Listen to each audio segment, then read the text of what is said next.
Good morning आप सभी को। कल हमने सेंट्रलाइजेशन को समझा, आज डिसेंट्रलाइजेशन विकेंद्रीकरण।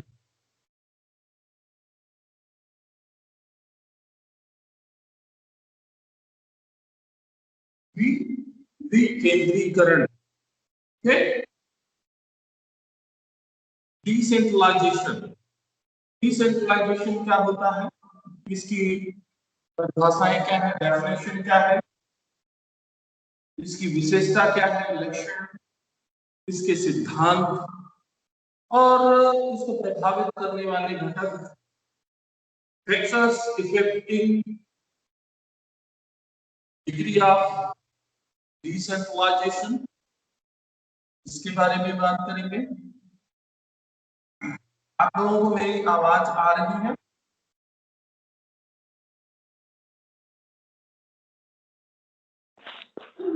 Yes sir. Okay. Meaning of decentralisation, जैसे कि नाम से ही स्पष्ट हो जा रहा है, विकेंद्रीकरण। ठीक है, विकेंद्रीकरण अर्थात विस्तार करना, पहला हुआ है ना। सेंट्रलाइजेशन जो होता है, जो एक पॉइंट से है वहां से हटाकर जब ये फैलता है अपनी स्थान से दूसरे स्थान की ओर जाता है।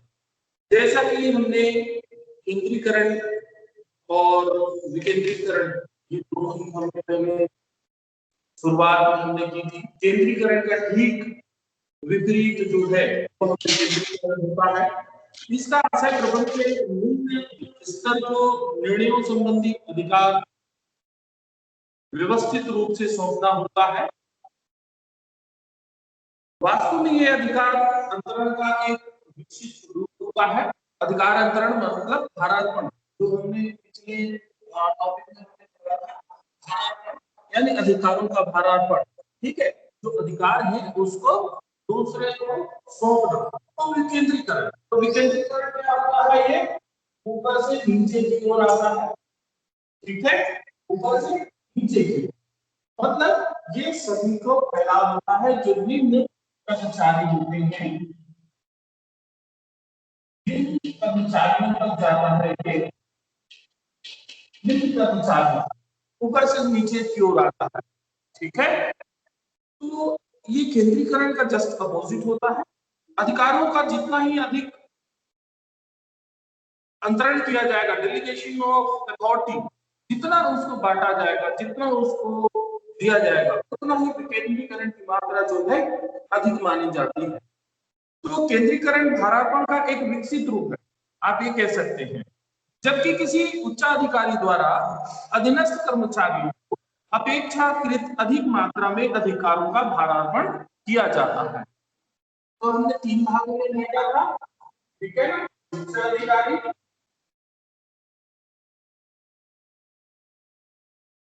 ठीक है ना, तो उच्चाधिकारी से जब वो नीचे जाएगा निम्न कर्मचारियों तक, ये बढ़ेगा।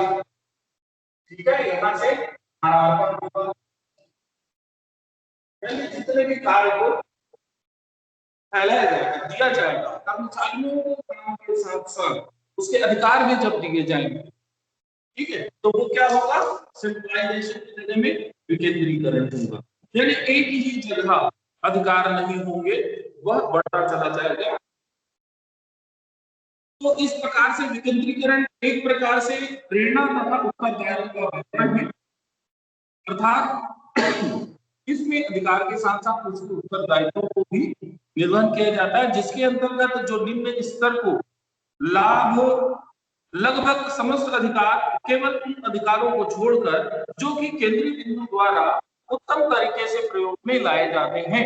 अर्थात इसका मतलब ये है कि भाई अधिकार का अंतरण करने का मतलब ये नहीं है कि सारे अधिकारों का अपने अधीनस्थ कर्मचारियों का अंतरण कर दिया जाए। जो मुख्य कार्य है, मुख्य अधिकार है, ऐसे अधिकार जिसका हस्तांतरण नहीं किया जा सकता है, उसके अतिरिक्त कार्यों के साथ उसके अधिकार का अंतरण किया जाना चाहिए, अर्थात डेलीगेशन ऑफ अथॉरिटी। तो विकेंद्रीकरण का क्षेत्र भारार्पण की तुलना में अधिक व्यापक होता है, क्योंकि उसमें अधिकार का अंतरण तो किया जाता है लेकिन उत्तरदायित्व का नहीं किया जाता। जैसे कि मान लीजिए किसी कॉलेज, हम कॉलेज का ही एक एग्जाम्पल ले लें कि कॉलेज के जो प्रिंसिपल्स हैं अपने किसी विभागाध्यक्ष को अपने विभाग के लिए कर्मचारियों की नियुक्ति करने का अधिकार प्रदान कर देता है, तो वह क्या होगा, भारार्पण होगा, डेलीगेशन ऑफ अथॉरिटी। ठीक है, भारार्पण कहलाएगा। और यदि इसकी विपरीत, यदि कर्मचारियों की नियुक्ति का सामान्य अधिकार सभी विभागाध्यक्षों को सौंप दिया जाए तो यह विकेंद्रीकरण कहलाएगा। ठीक है, फॉर एग्जांपल्स, जैसे हमने अभी जो पहले आपको एग्जांपल दिया, किसी का प्रिंसिपल्स है, महाविद्यालय में अलग अलग विभाग होते हैं, अलग अलग। अब ये जो मुख्य कौन होगा, ये आपके विषयों में हेड, ठीक है, हेड ऑफ द इंस्टीट्यूशन। अब इनका जो अधिकार, अब नियुक्ति के लिए मान लीजिए जैसे कि E, C, अब ये यदि अधिकारियों को नियुक्ति के लिए सभी को ये अधिकार है, ठीक है, कि अपने अपने विभागों में राज, तो ये क्या हो गया, विकेंद्रीकरण हो गया अधिकार का। यदि मान लीजिए कि इसको किसी एक को दे, मान लीजिए एक को दिए और कहा गया कि ये सी और डी, तो ये क्या हो गया, सेंट्रलाइजेशन और ये डिसेंट्रलाइजेशन। ये अधिकारों का केंद्रीकरण कैसे हो गया आपका, एक से अधिक, जैसे कि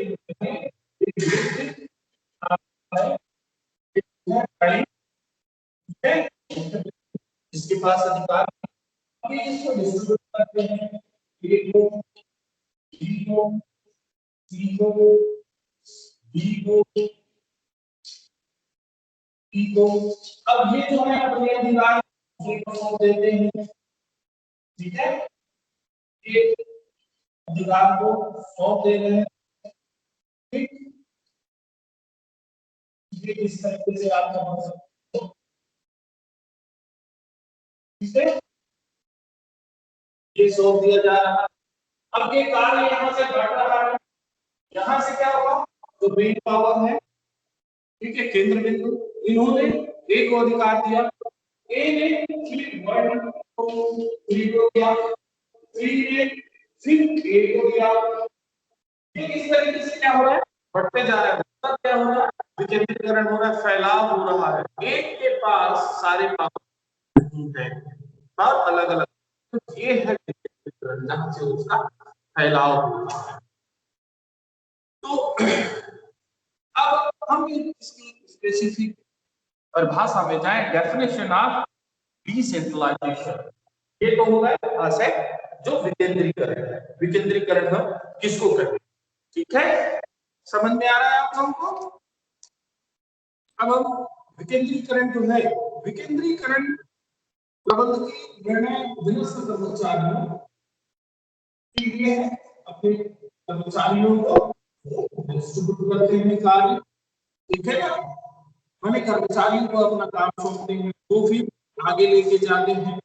अब यहाँ हम यदि हम देखें कि विकेंद्रीकरण का तात्पर्य जो है, समस्त संगठन में व्यवस्थित ढंग से, यानी कि स्टेप बाय स्टेप निर्णय संबंधी अधिकारों की अधीन व्यक्तियों को सौंपने से है, मतलब अपने सब ऑर्डिनेटर्स को कार्यों को सौंपने से है। तो विकेंद्रीकरण भारार्पण के फलस्वरूप मिलने वाले दायित्व का आकार होता है। विकेंद्रीकरण भारार्पण के फलस्वरूप मिलने वाले दायित्वों का आकार होता है।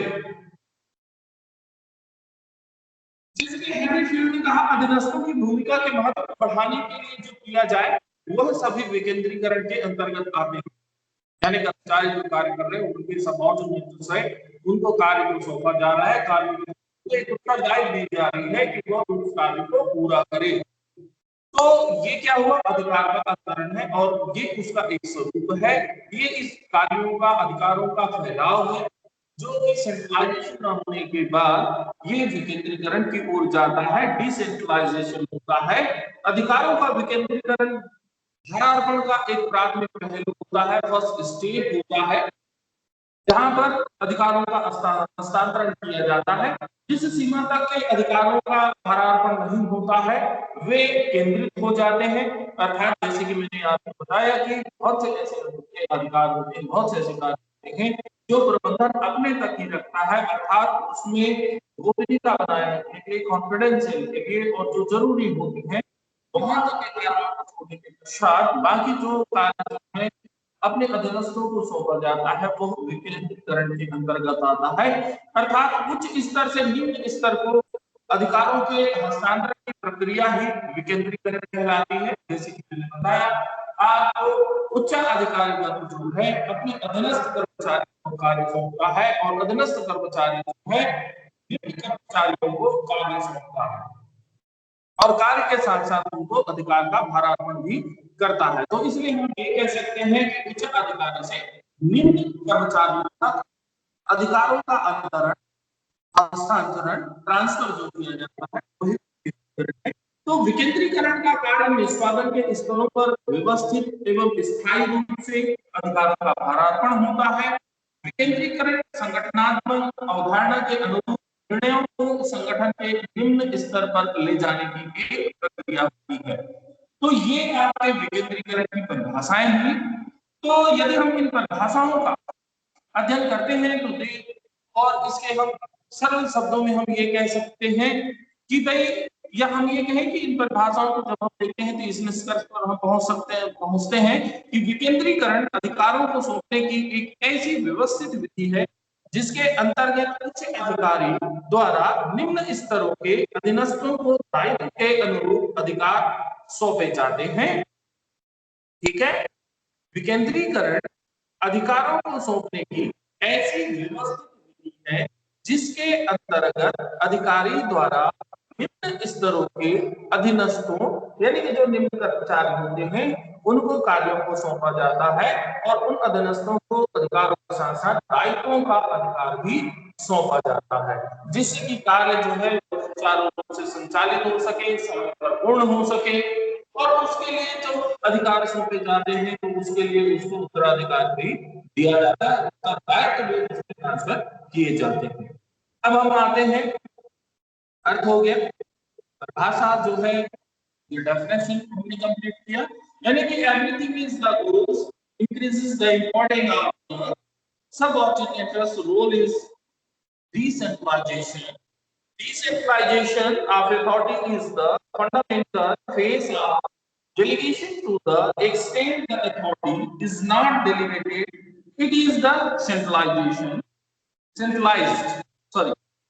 The process of decentralization denotes the transfer of authority from a high level to low level, यानी हाई लेवल से लो लेवल तक के जो ट्रांसफर किए जाते हैं।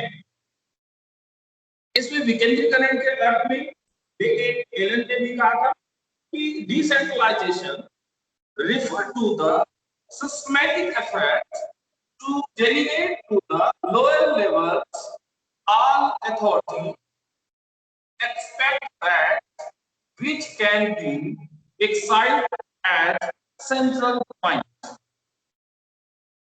इसका मैंने हिंदी में भी आपको बताया। आईपी स्ट्रॉन्ग विकेंद्रीकरण का अर्थ कार्यों और क्रियाओं के एक समूह को संबंधित सार्वभौमिक इकाइयों में विभाजित करना है, जिसमें प्रत्येक इकाई के प्रमुख को परिचालन के लिए समस्त अधिकार एवं उत्तरदायित्व प्रदान किए जाते हैं। परिचालन यानी ऑपरेटिंग करने के लिए, यानी कि decentralisation means the division of group of function and activities into relative autonomous units with overall authority and responsibility for their operations, delegations to a head of each unit.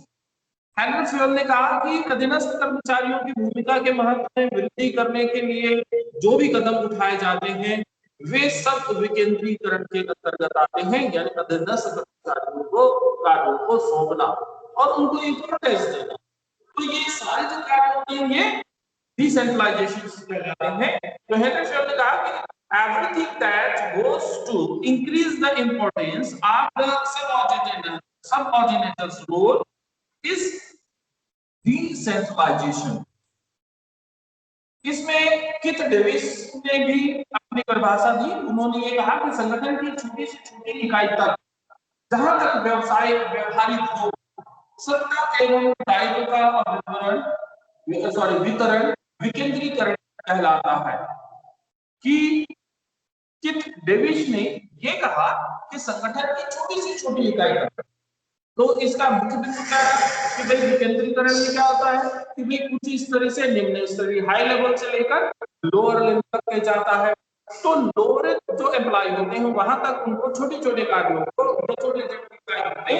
कार्यों का विभाजन जो व्यवहारिक रूप से किए जा सकते हैं, ऐसे अधिकारों का अंतरण जो किए जा सकते हैं, उन अधिकारों का अंतरण यदि किया जाता है तो अधिकार और उनके दायित्वों को सौंपा जाता है, वही विकेंद्रीकरण कहलाता है।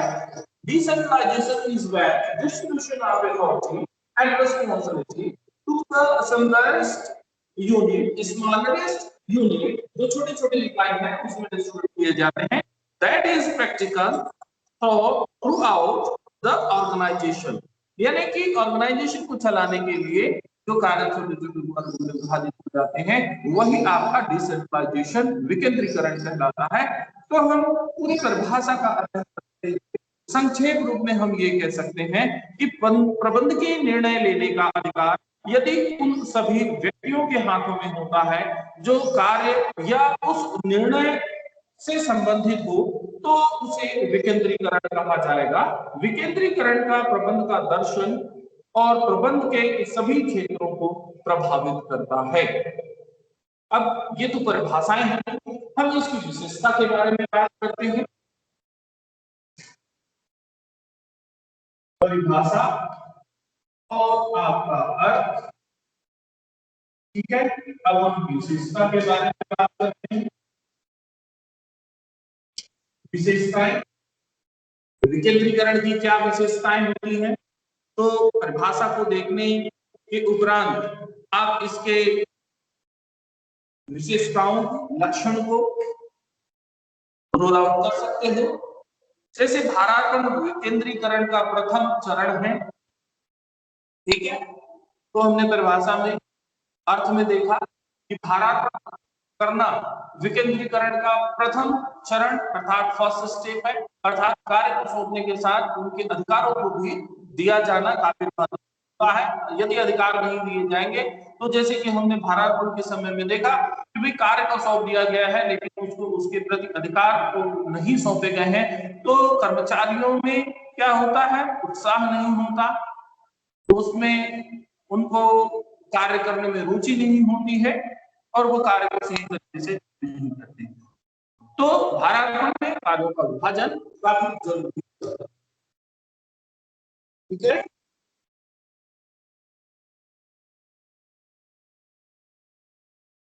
दूसरा हम आगे बढ़ते हैं, इसमें विकेंद्रीकरण अधीनस्थों की भूमिका को महत्वपूर्ण बनाता है। जो सब ऑर्डिनेटर्स होते हैं उनकी इंपॉर्टेंस को ये बढ़ाता है। भारात्मक यदि कर दिया जाए, कार्य को सौंपे जाए और कार्य को सौंपने के साथ यदि उनको अधिकार दिए जाए, उसके लिए रिस्पॉन्सिबिलिटी दी जाए, उसके उत्तरदायित्व का हस्तांतरण किया जाए तो वह अपना प्रभाव होता है और अच्छी तरीके से उसकी कार्यों का रूपांतरण कर सकता है। संगठन में ऊपर से नीचे अर्थात आपके कुछ प्रबंध से लेकर अधीनस्थ यानी निम्न कर्मचारियों तक ये प्रक्रिया लागू होती है। इसमें उत्तरदायित्वों के अनुपात में अधिकारों का हस्तांतरण किया जाता है। जैसे कि मैंने कहा, अधिकारों के साथ साथ उसके उत्तरदायित्वों का भी हस्तांतरण होना चाहिए। विकेंद्रीकरण जो है ये एक दर्शन है। तो इसमें विकेंद्रीकरण प्रबंध की एक तकनीक है। तकनीक के रूप में विकेंद्रीकरण संगठन का एक विधि है जो सत्ता का वितरण करती है। निर्णय प्रक्रिया में अधीनस्थों को भागीदारी मिलती है। तो विकेंद्रीकरण के अधिकारों के साथ साथ उत्तरदायित्वों का भी हस्तांतरण हो जाता है। विकेंद्रीकरण संपूर्ण संगठन में लागू होने वाली प्रक्रिया है। विकेंद्रीकरण उच्च प्रबंध वर्ग के कार्यभार में कमी लाता है। भाई जब सेंट्रलाइजेशन होगा तो सारे अधिकार एक ही व्यक्ति के पास होगा, सारे डिसीजन से एक ही व्यक्ति के पास होगा, तो इसमें स्वाभाविक है कार्य उसके पास क्या होंगे, ज्यादा होंगे। और ज्यादा होने से क्या होगा, वहां पर उसका इंपॉर्टेंस जो है अधिक तो होगा, लेकिन कार्यों में रुकावट भी आएगी। अब एक ही व्यक्ति सारी चीजों को कर रहा है तो सही तरीके से होने की संभावनाएं कम होगी, समय पर कार्य होने की संभावनाएं कम हो जाएगी। डिसीजन जो है वह जल्दी नहीं हो पाएगा, निर्णय लेने में लेट होगा। और विकेंद्रीकरण में या कार्यों का विभाजन यदि कर दिया जाए, उच्चाधिकारी अपने अधीनस्थों को कार्यों को सौंपता है और उसके साथ अधिकार और दायित्व को देता है। तो ये एक तो प्रक्रिया प्रोसेस होता है किसी भी संस्था को आगे बढ़ाने के लिए, तो वो कार्य अच्छे तरीके से करेगा और समय सीमा के अंतर्गत करेगा। और उत्तरदायित्व अधिकारों के साथ उत्तरदायित्वों को यदि दी जाएगी तो वो उसके लिए रिस्पॉन्सिबल भी होगा। तो ये विकेंद्रीकरण की विशेषताएं। विकेंद्रीकरण की हम सीमा की लिमिट की बात करें, लिमिटेशन ऑफ डिसेंट्रलाइजेशन, तो किसी संस्था में प्रबंध का विकेंद्रीकरण किस मात्रा में किया जाना चाहिए या किस मात्रा तक होना चाहिए, उसकी लिमिट क्या है। तो इसमें किस प्रकार के अधिकारों का भारण किया गया है, नेचर ऑफ वर्क अथॉरिटी, ये काफी महत्वपूर्ण होता है। सारे अधिकारों को तो नहीं सौंपा जा सकता है, ठीक है ना, मैंने उन्हीं कार्यों को सौंपा जा सकता है जो कि निम्न स्तर कर्मचारियों तक दी जा सकती हो। उच्च प्रबंध वर्ग के कार्यभार में कमी आती है, तो अधिकारों का अंतरण या भारांकन संगठन के किस स्तर तक किया जाए तथा अधिकार अंतरण की प्रक्रिया में कितनी नियमितता रेगुलरिटी होनी चाहिए, ये काफी महत्वपूर्ण होगा। ऑब्जेक्ट ऑफ डिसेंट्रलाइजेशन, उद्देश्य,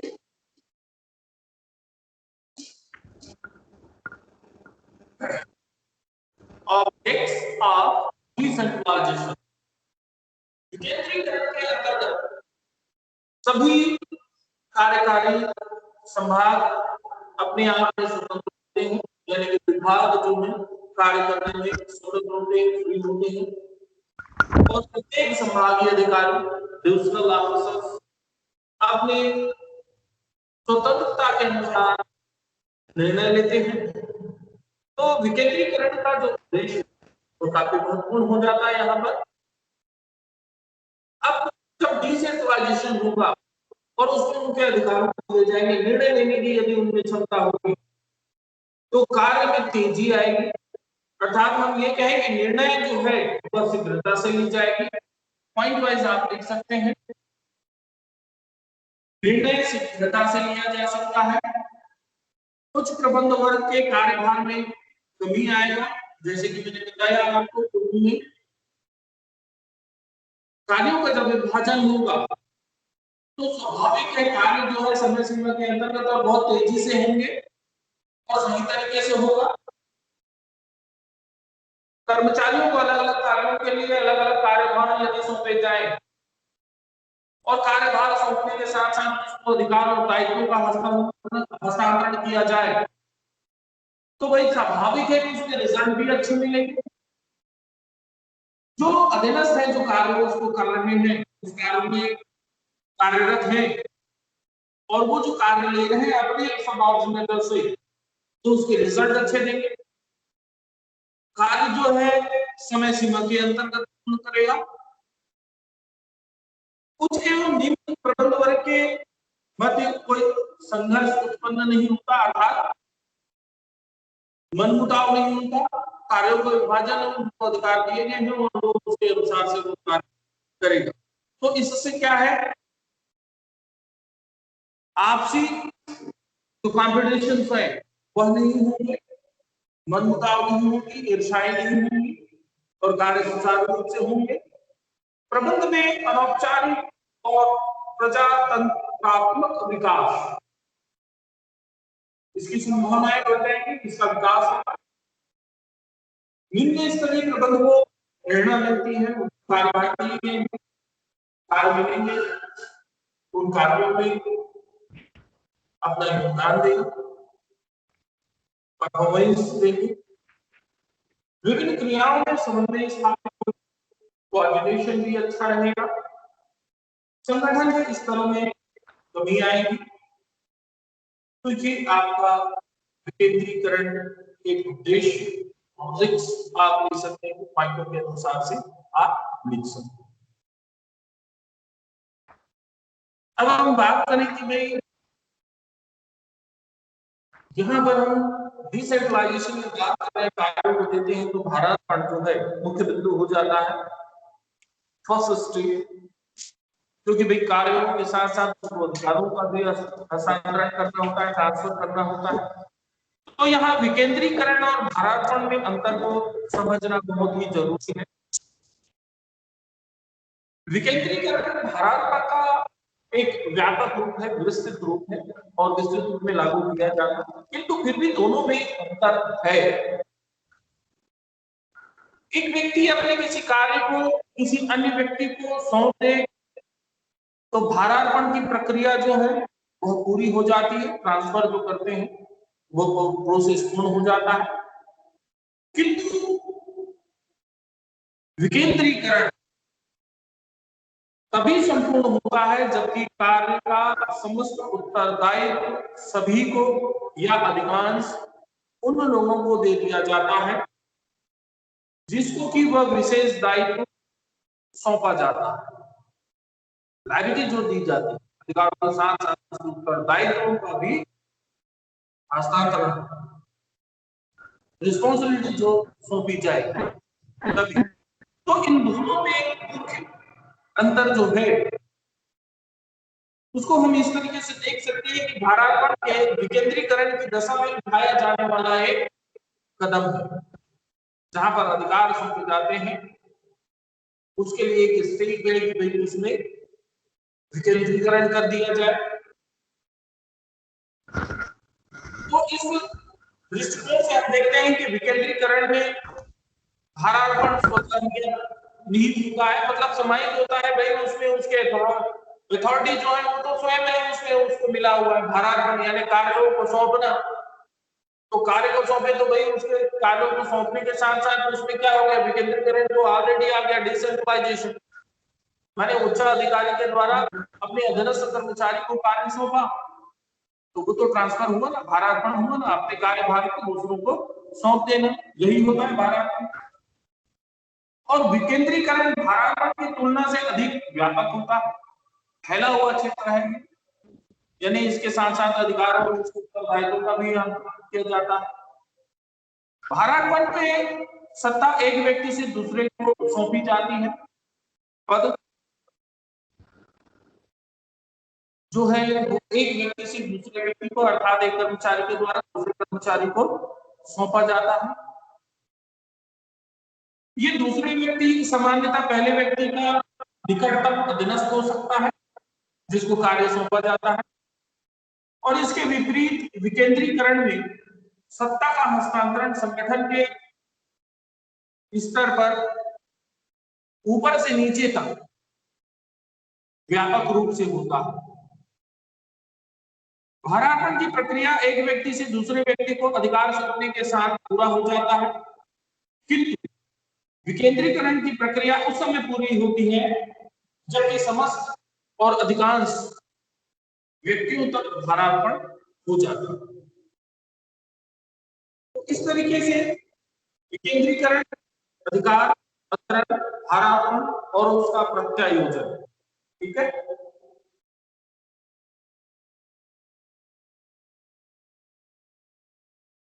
हम बात करते हैं केंद्रीकरण की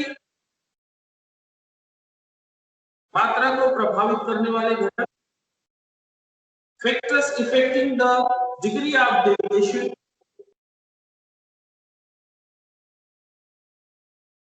संस्था में विकेंद्रीकरण को प्रभावित करने वाले जो घटक हैं ये बहुत ही महत्वपूर्ण है। इसमें हम देखते हैं, आप लोग पॉइंट वाइज नोट करते जाएंगे भाई जो मैं बता रहा हूं, ठीक है? Yes sir.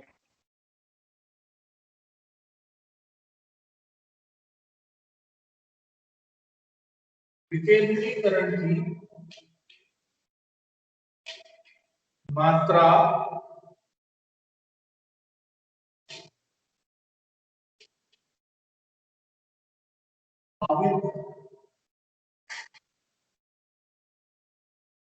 करने वाले घटक,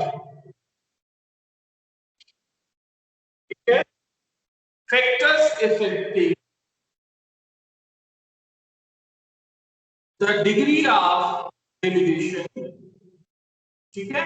जो इंग्लिश मीडियम वाले हैं उनको भी बता देना, पॉइंट को उस तरीके से नोट कर लें। पहला, संस्था का विस्तार,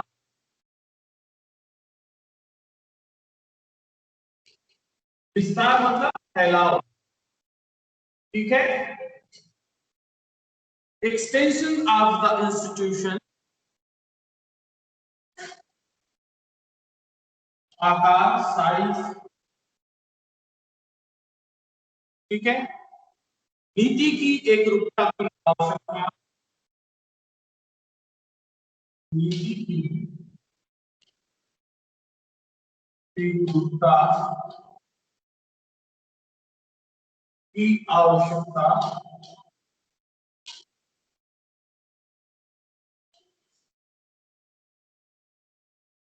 नियंत्रण की शक्ति,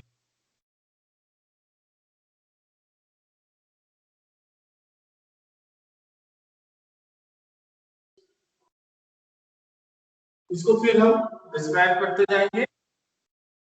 व्यवसाय का फैलाव,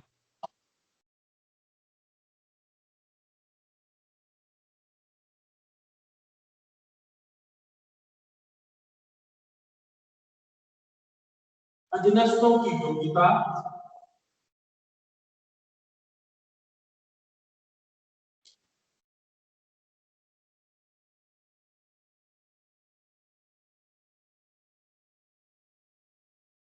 नेक्स्ट पॉइंट ले लेते हैं, गतिशील परिस्थितियां,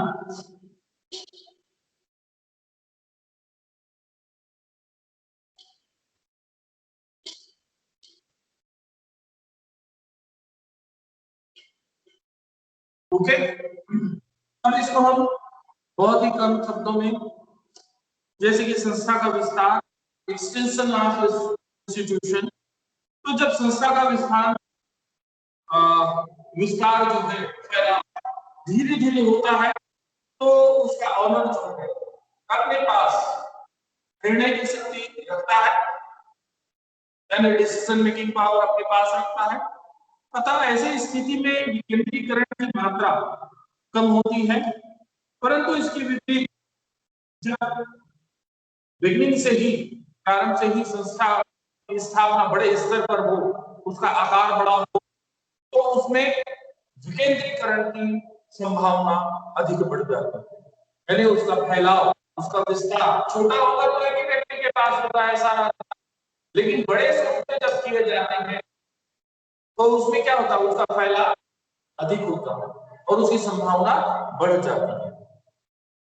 साइज की बात करें, आकार की बात करें, तो विकेंद्रीकरण संस्था के आकार पर ही निर्भर करता है कि भाई वो छोटा है या बड़ा, संस्था का नेचर कैसा है, किस साइज का है, ठीक है? तो जब संस्था का आकार छोटा होगा तो उसमें तो विकेंद्रीकरण तो कम ही होगा भाई, वो तो सेंट्रलाइजेशन एक जगह, जैसे समझने के लिए आगे करिए कि छोटा सा दुकान है, वहां पे जो दुकान का जो ऑनर है वही उसका मालिक होता है, वही उसका नौकर होता है, सब कुछ वो स्वयं करता है, अकेले ही सारे काम कर देता है, या एकाध कोई व्यक्ति को रखता है वो अपने कर्मचारी को, तो वो केवल सामान लेने देने तक में ही सीमित होता है। लेकिन आप वहीं पर जाते हैं जो बड़े शॉप है, तो वहां आप देखेंगे कि उनके मैनेजर भी स्वयं डिसीजन कर रहे हैं, यानी कि वहां पर विकेंद्रीकरण हुआ है। ठीक है, और वो उसी तरीके से कार्यों का विभाजन होगा और कार्य फैलेंगे, यानी कि ये उसके साइज पर निर्भर करता है कि विकेंद्रीकरण किस तरीके से होगा। मैनेजमेंट फिलॉसफी, प्रबंधकीय दृष्टिकोण, एक पॉइंट और ले सकते हो आप इसमें, प्रबंधकीय दृष्टिकोण।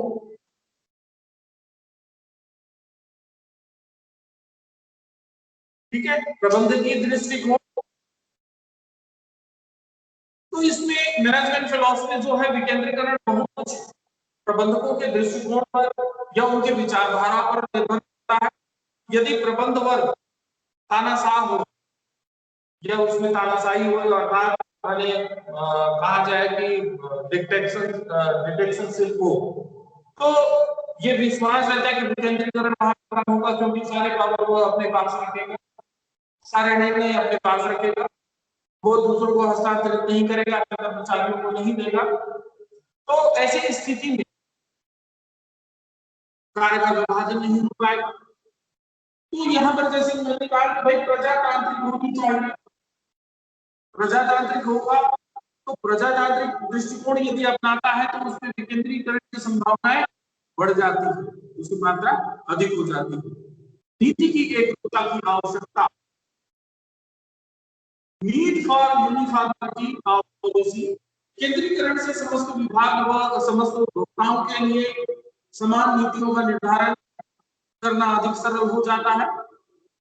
जहां तक नीतियों में एकरूपता की बात है या उसकी आवश्यकता है, वहां केंद्रीकरण व नीतियों के विविधता की आवश्यकता हो, वहां पर विकेंद्रीकरण की मात्रा अधिक होती है। कंट्रोल टेक्निक, नियंत्रण तकनीक, यदि नियंत्रण की तकनीक अच्छी होगी तो अधिकारी अधीनस्थ अधिकारों का प्रत्यायोजन के लिए अधिक इच्छुक होगा।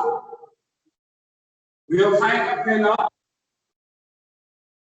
एक्सपेंसेस ऑफ बिजनेस, यदि संस्था का व्यापार कई स्थानों पर फैला हुआ होगा तो विकेंद्रीकरण की मात्रा भी अधिक होगी, क्योंकि सभी निर्णय केंद्र प्रबंध के द्वारा लिया जाना संभव नहीं होगा और जो भिन्न भिन्न जो शाखाएं होंगी अर्थात जो डिपार्टमेंट होंगे उनके द्वारा उनके निर्णय लिए जाएंगे और कार्यों का संतुलन होगा। अधीनस्थों की योग्यता, एबिलिटीज फॉर द सबऑर्डिनेटर्स, कर्मचारी की योग्यता, अनुभव, प्रशिक्षण, यह भी काफी महत्वपूर्ण है। इसमें निर्णय लेने के लिए ये काफी महत्वपूर्ण होता है और आवश्यक अधिकार यदि उनको प्रदान किए जाए तो ऐसी स्थिति में विकेंद्रीकरण की मात्रा अधिक हो सकती है।